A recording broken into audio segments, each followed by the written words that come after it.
नमस्कार दोस्तों, welcome back to our channel. Friends, मैं आप सबका अपने चैनल स्टॉक्स फॉर लाइफ में बहुत स्वागत करता हूं। Welcome to STFL family. DFL numbers बात की जाए, निफ्टी में एकदम चौंकाने वाली तेज़ी हमें देखने को मिल रही है। आज भी गाइस निफ्टी ने ऑल टाइम हाई हिट किया। तो इसके पीछे का रैशनल क्या है, कौन से ऐसे फैक्टर है जो फुल बन के काम कर रहे हैं, कैटलिस्ट बन के काम कर रहे हैं, निफ्टी की तेज़ी को और भी तेज़ कर रहे हैं। तो क्या इधर बॉल फॉर्मेशन हुआ है फिर नहीं है, लेकिन आज की बात की जाए तो ऐसे कौन कौन से न्यूज़ हैं जो निफ्टी की रैली को और भी ट्रिगर कर रहे हैं, उसको कवर करूंगा। और उसके साथ साथ दोस्तों इसी वीडियो में आपको पार्टिसिपेशन करना है, क्योंकि पोर्टफोलियो रिव्यू आपको होता है पता है हर संडे को 8 बजे के आसपास। तो आपके जितने भी क्वेश्चंस हैं उसमें Q&A सीरीज भी आएगी।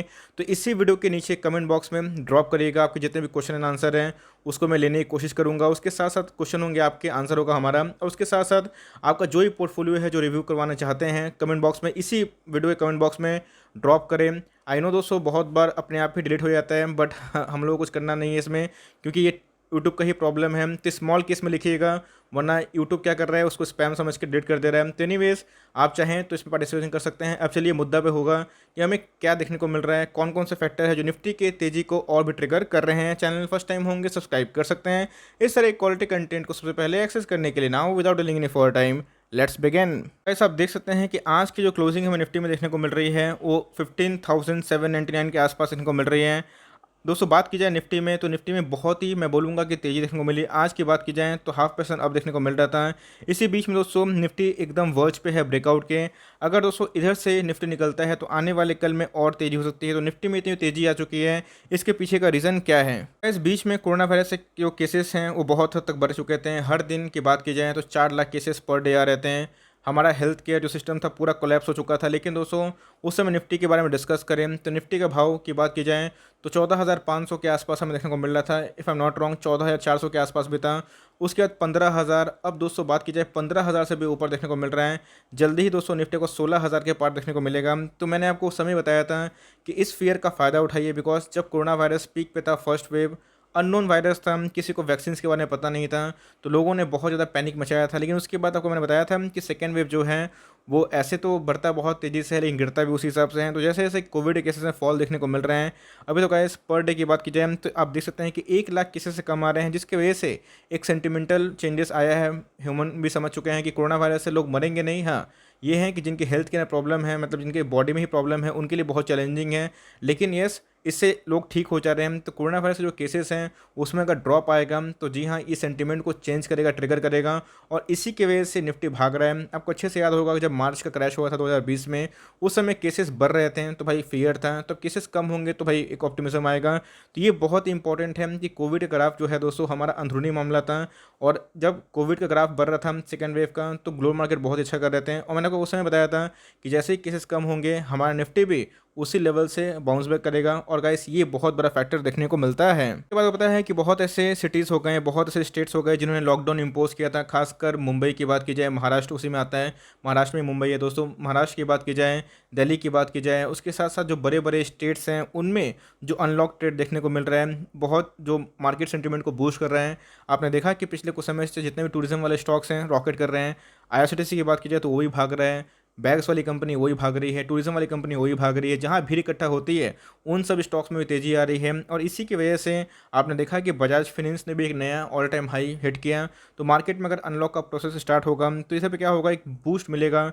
डिमांड की जो कमी हो चुकी थी वो डिमांड वापस आएगा, मार्केट में डिमांड आएगा तो कंजम्पशन होगा दोस्तों। और इसी के बीच में जितने भी एक्सपर्ट्स हैं वो निफ्टी को और भी तेज़ देखते हैं, क्योंकि ये सब मार्केट को सेंटीमेंट को और भी तेज़ और मजबूत बना देती है। उसके बाद गाइस इधर पे एक और चीज़ है जो एकदम बताना फ़र्ज़ बनता है, रिटेल इन्वेस्टर बूम। जी हाँ दोस्तों, अगर आप सीरियसली स्टॉक मार्केट में ट्रैक करते हैं, स्टॉक मार्केट को फॉलो करते हैं सीरियसली, आपको अच्छे से पता होगा कि इधर रिटेलर की पार्टिसिपेंट कुछ ज़्यादा ही हो चुकी है। बात की जाए बहुत लोग सीधा अभी इक्विटी में डायरेक्टली निवेश करते हैं, इसीलिए CDSL को बहुत फ़ायदा हो रहा है। जितने भी ब्रोकर वाले स्टॉक्स हैं, एंजल ब्रोकिंग एंड ऑल, उनको ये बहुत ही तेज़ी मिली है, बहुत फ़ायदा हुआ है। तो इधर पे अगर आप देखें तो इंडियन इक्विटी मार्केट में अभी बहुत लोग निवेश कर रहे हैं। इवन दोस्तों जो SIP का अमाउंट है म्यूचुअल फंड के माध्यम से, बिकॉज वहाँ पे अच्छा खासा पैसा बन रहा है, तो उधर पे भी निवेश हमें देखने को मिल रहा है, जिसकी वजह से म्यूचुअल फंड भी पैसा मार्केट में लेके आ रहे हैं। और इसी की वजह से गैस मार्केट और भी तेज़ है। गैस ये तो मार्केट का साइकिल होता है, बिकॉज हमेशा मार्केट आपके अकॉर्डिंग नहीं चलता। कि बहुत लोगों को लगता है कि ट्रैप है, तो गैस मैं बताऊं कि मार्केट हमेशा भागता नहीं है, गिरता भी है। तो इधर पे अगर कोई पोर्टफोलियो बनाता है तो उनके उतने पैसे नहीं बनेंगे जितने एक गिरावट बनते हैं, सिंपल सी बातें हैं।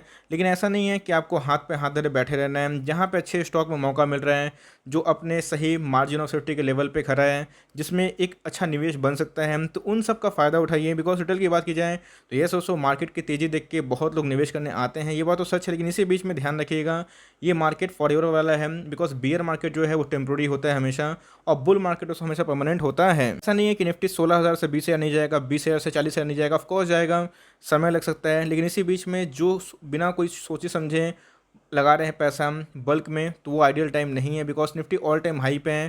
तो इसी बीच में आपके पास अगर कैश है, ऑफकोर्स उसको बहुत ज़्यादा मैं देख रहा हूँ रिटेल की इधर पे एंट्री हो रही है, तो अपने पैसे पर्याप्त रखें। बिकॉज कभी भी एक फॉल आता है तो आपको एवरेज करने के लिए, फिर फ्रेश बाइंग करने के लिए पैसे होने चाहिए। अगर आप अभी लगा देंगे टॉप पे, तो उससे ऊपर जाएगा तो ही आपको बेनिफिट होगा। इस बात को ध्यान रखिएगा। तो यस, ये तो चीज़ है, रिटेल पार्टिसिपेंट कर रहे हैं, लेकिन इससे एक सेंटिमेंट अगर ख़राब होता है, अगर थोड़ा सा मार्केट में करेक्शन आता है, तो उसको आपको वेलकम करना है, ना कि पैनिक करना है। इसके बाद दोस्तों मैंने बताया था कि जो फास्टर इकोनॉमिक ग्रोथ है वो भी तेज़ हो चुकी है। बात की जाए, हमारे आरबीआई गवर्नर है, उन्होंने बताया था कि हमारा जो जीडीपी फोरकास्ट रहेगा 9.5% के आसपास देखने की उम्मीद है।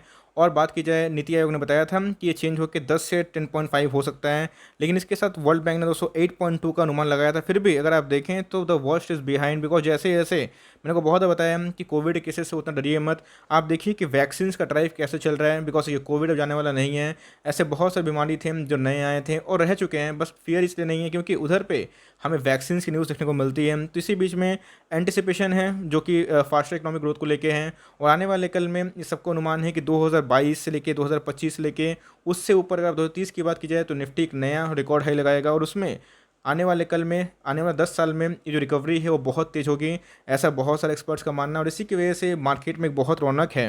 वैक्सीन की बात की जाए तो गाइस, बात की जाए चाहे वो सीएम हो, एफपीएम, सब कोई कोशिश कर रहे हैं कि अपने जितने भी नागरिक हैं उनको वैक्सीन टाइम टू टाइम लगाया जाए। और इसी के बीच में अगर आप देखें तो बहुत ऐसे वैक्सीनेशन जो ड्राइव हैं वो हमें अच्छे से चलते हुए देखने को मिल रहे हैं। तो यही सब फैक्टर हैं जो मार्केट के न्यूज़ को ड्राइव किया है। और दोस्तों, अगर आप मुझसे जुड़े हुए हैं तो ये सारे न्यूज़ मैंने बहुत डेली कवर किया दोस्तों। इवन मैंने आपको स्टॉक फटाफट में हो या फिर स्पेसिफिक वीडियो बना के बात की हो, आपको हमेशा दोस्तों अच्छे अच्छे स्टॉक में खरीदारी की राय दी है और बोला भी होल्ड एंड कंटिन्यू करें। इस मार्केट में पैनिक जो करते हैं वो मार्केट के सही जानकार नहीं है। बिकॉज बियर मार्केट भी ज़रूरी होता है, तो वो फ्रॉड हटता है। तो अच्छे इन्वेस्टर वही होते हैं जो दोनों का लाभ उठाएं। बुल मार्केट में स्टे इन्वेस्टेड रहें और बियर मार्केट में पैसा रहें कि उधर पे खरीदारी करें, माल नेगेटिव में ना बेचें। तो यही सब की वजह से मार्केट में तेज़ी है। तो मैंने गाइस उसको संक्षिप्त बता दिया है। बहुत लोग बोल रहते हैं, पूछ रहे थे कि सर तेज़ी क्यों है, तो आई होप कि आपको आंसर मिल गया होगा। एनीवेज, तो मैंने बताया कि इसी कमेंट बॉक्स के नीचे को जितने भी क्वेश्चन है उसको डालना है और आपके जो पोर्टफोलियो है दोस्तों उसको भी डालना है। कोशिश करूँगा कि मैक्सिमम से मैक्सिमम पोर्टफोलियो रिव्यू कर पाऊँ। और 8 बजे के आसपास संडे को आपको दोस्तों ये वीडियो मिलेगा जो कि बहुत ही आपकी लर्निंग का होगा। अगर आप बिगनर हैं तो को बहुत ही फायदा होगा। सो फॉर टाइमिंग यही छोटी सी अपडेट थी। आई होप दोस्तों वीडियो आपके लिए हेल्पफुल है। कंटेंट से लगे तो लाइक कर देगा। चैनल फर्स्ट टाइम होंगे तो याद से सब्सक्राइब भी करना ना भूलिएगा। फर्दर कोई डाउट उसको ड्रॉप कर सकते हैं। कुछ तो का रिव्यू चाहिए उसका नाम भी ड्रॉप करना ना भूलिएगा। I would love to make a video on your demand guys. मिलते हैं जल्दी ही, तब तक के लिए bye. Thanks for watching friends. God bless you all.